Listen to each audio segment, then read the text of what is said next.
in the big city of Hammondsport, New York.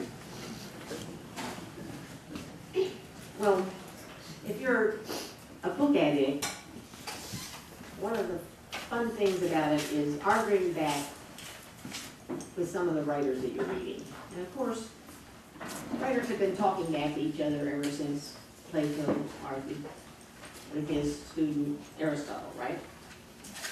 My first is a conversation with Phyllis Rose. Phyllis begins cautiously. Gossip may be the beginning of moral inquiry.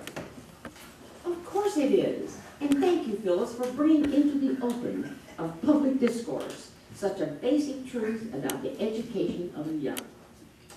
Many an examination of moral behavior took place at our family reunions. Our young ears were not protected from gossip. It gave our elders the perfect chance to teach us good from bad. And if they could not always agree on which was which, we learned from that too.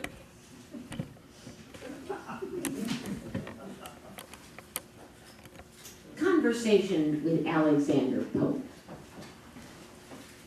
Alexander Pope wrote in his Ode to Solitude that the farmer is blessed who can unconcernedly find hours, days, and years slide soft away in health of body, peace of mind, quiet by day. Alex, you did not mention the cows, sheep, and chickens clamoring for food. You left out the growing and harvesting, the building of barns and sheds. You did not tell of the war with wild neighbors, the deer, the foxes, the crows, the mice, the raccoon, and the possum. You did not speak of the threat of drought or flood, wind and frost, nor the sore back, the inflamed joints, the deep, deep tiredness at the day's end. The quiet, the peace you describe, may happen once a week or once a month. But yes, it is enough.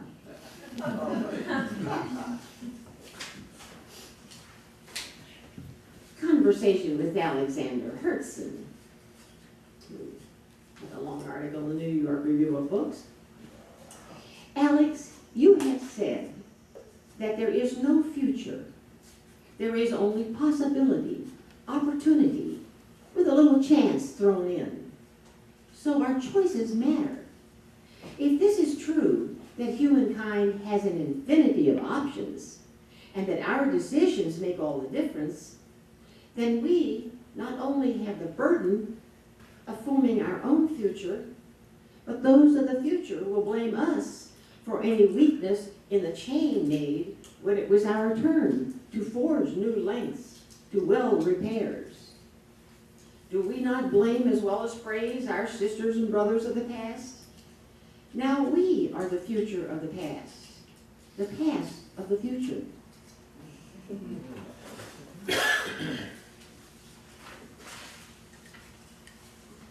And if you're just bringing people together, you can bring them together from different places, different times, right? This conversation is with Daniel Patrick Moynihan, Rene Descartes, Wallace Stevens, and William Carlos Williams.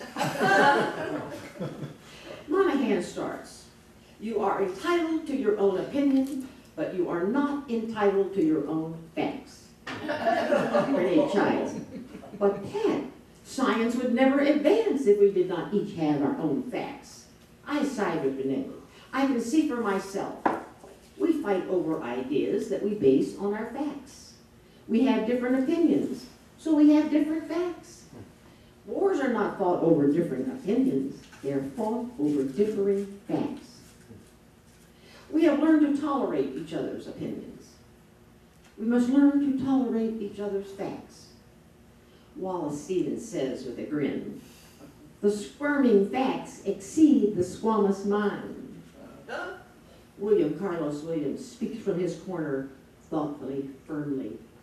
A new world is only a new mind.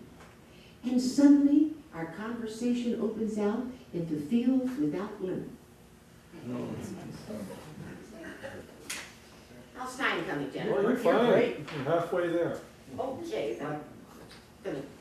let's let's change to something different then. My friend Meryl discovered, she said she didn't invent it, but she discovered something called the golden shovel poems.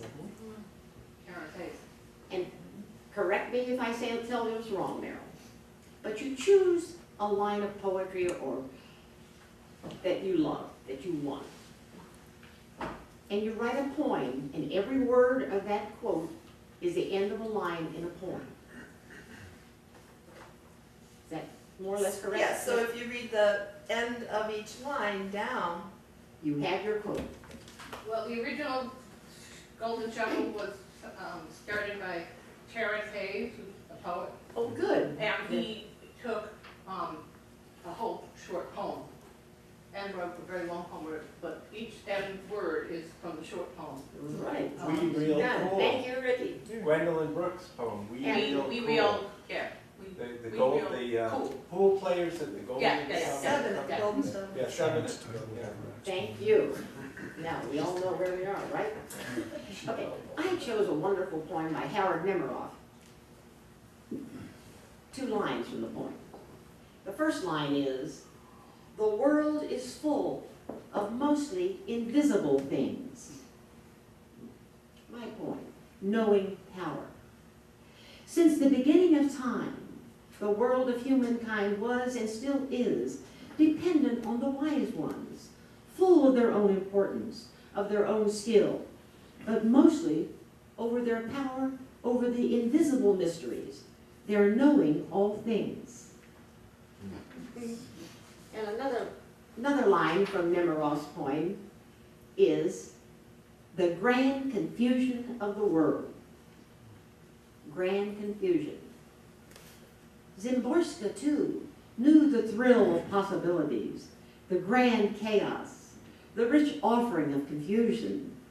She, too, knew what we are made of, how our minds need the dream ordering our world. Close enough.